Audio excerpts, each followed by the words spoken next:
Good afternoon, everybody. Thank you all for coming. I really appreciate that. About 12:30 this afternoon, gave you an update on a suspect we were looking for, Ernest Burbage, in the Johns Island area. I'm here to give you an update that Mr. Burbage is no longer a threat to this community. I'll let Chief Keels go into the detail of what happened at 2 o'clock this afternoon.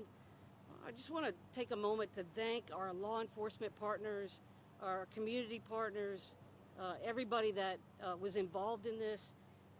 Particular attention to and appreciation for SLED, State Law Enforcement Division, the City of Charleston Police Department, North Charleston Police Department, Dorchester County Sheriff's Office, Berkeley County Sheriff's Office, our federal partners at ATF,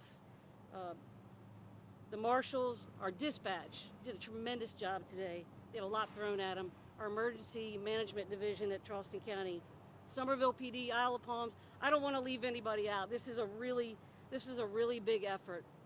And if I missed you, I apologize. But thank you for midnight last night. We called and you all showed up. And they showed up in force. We had a deputy get shot, and they showed up in force, and we surrounded this area, and we were determined to make this community safe again. So we have done that, and I thank you to these partner agencies. Additionally, I really want to offer my condolences to SLED K9, Rico, who was killed at 2 o'clock this afternoon, and Chief Keels will go into more details about that.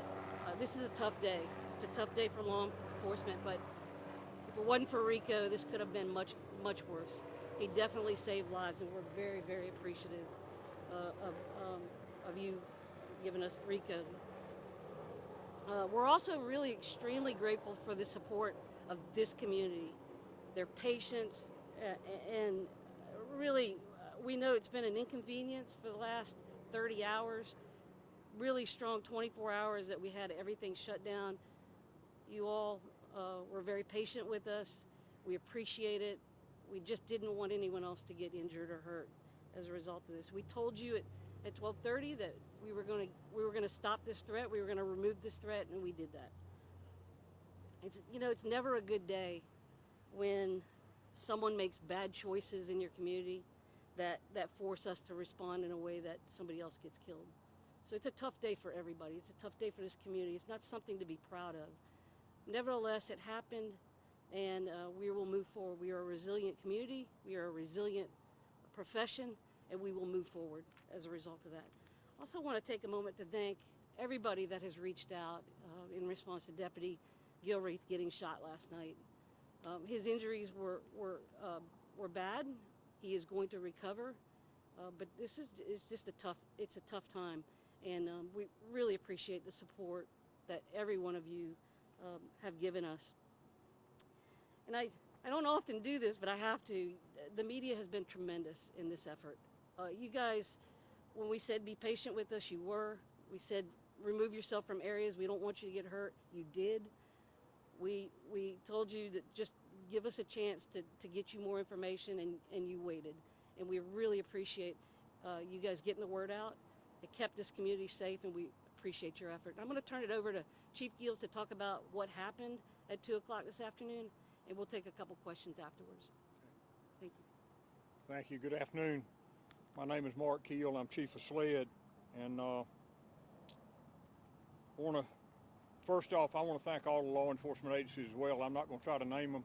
As the sheriff said, there were too many to name, but I want to thank the effort. We are very fortunate here in South Carolina that we have the relationships that we do among our law enforcement agencies, and that we all work good together and we all partner with one another to get the job done, and I just want to thank all of them. Today around 2 p.m., SLED SWAT team inserted a robot into a residence on Johns Island believed to be connected to the search of Ernest Burbage. Following the robot, once it was inserted into the residence and it cleared as much as it could, we inserted a SLED K9, Rico, into the residence. Very shortly after he was inserted, there was a gunshot and he was killed by Ernest Burbage. Burbage then exited the residence where SLED SWAT and Dorchester County Sheriff's deputies engaged him when he presented a firearm and he was shot and died at the scene. You know, again, this is a very difficult day for a lot of different reasons. But I do want to take a moment to recognize K9 Rico.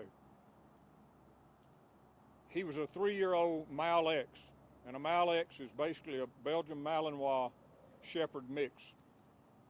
He joined us just over a year, and he had served as a member of SLED's SWAT team and our K9 tracking team during that time. K9 Rico had participated in too many apprehensions to name. I mean, he was out almost every single day working with our folks and working with sheriffs and city police departments from across our state to try and keep both their deputies and city officers safe, but also their SLED K9 partners.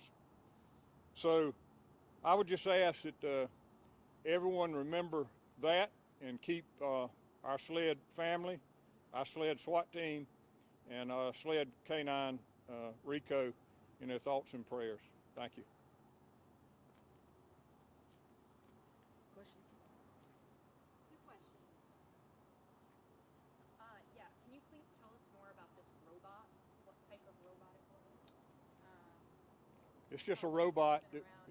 It's a robot that we can use to put into a residence where we think someone may be hiding or barricaded, and it has cameras on it, and we're able to see and search that resident the best we can.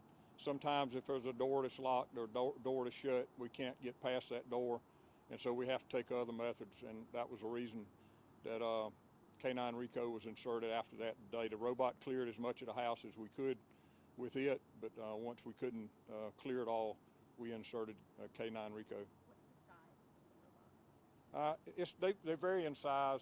It's not a very big robot. I mean, again, it's on tracks, and again, it's not a very big robot. Was that the same residence on Marianne Point Road that this whole thing kind of started at? No. So no and yes.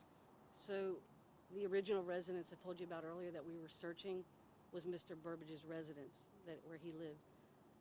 When we were called off of that because he was standing in the front yard, that was the residence. It was the same residence. So when the officers engaged him and where the officer was shot, that was the same residence, yes.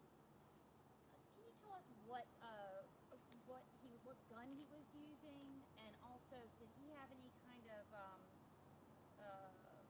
ammo that was able to pierce the bear cat? Was that how he was able to get through it?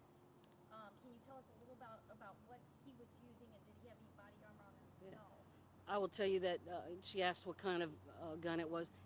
We had said all along he had a high-powered rifle, and that's what he exited the house with, was another we believe the same high-powered rifle. So he never gave that rifle up. Did he have any body armor on at all? I'm not aware of any. No. Where did he exit the house? Through a window. Thank you so much for your time. Thank you. Thank you. Ground floor, upstairs. One-story residence.